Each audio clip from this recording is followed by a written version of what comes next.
Good morning, dear student. Today, 11, 7 and 20, we are going to study of part of prehistory. We know that prehistory has been divided into three parts. First, Paleolithic period or Old Stone Age. Second, Mesolithic period or Middle Stone Age. And third, Neolithic period or New Stone Age. We know that Paleolithic is belong to prehistory period, and the Paleolithic was an age of purely hunting and gathering food. Means early human was directly dependent on hunting and gathering food in this period. Discovery of fire is the most important discovery of in this period, and weapons of Paleolithic period was made by stone, which are not perfected for hunting.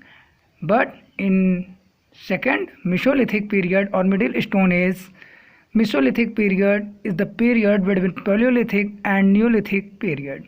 Discovery of new weapons is the most important discovery in this period, because in Mesolithic period weapons is better than Paleolithic period.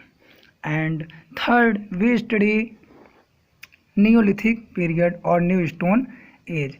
Neolithic period is very famous for agriculture and shelter, and Neolithic period is the last period of prehistory. From here, early man used better weapons than Paleolithic and Mesolithic period. They use axes and other tools for hunting, which are made by iron and bronze.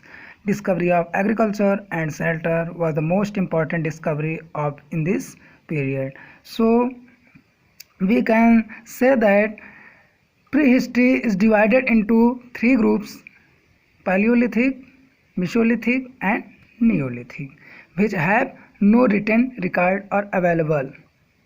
And so we will study next study in date of from date of 13 or 12. Thank you very much.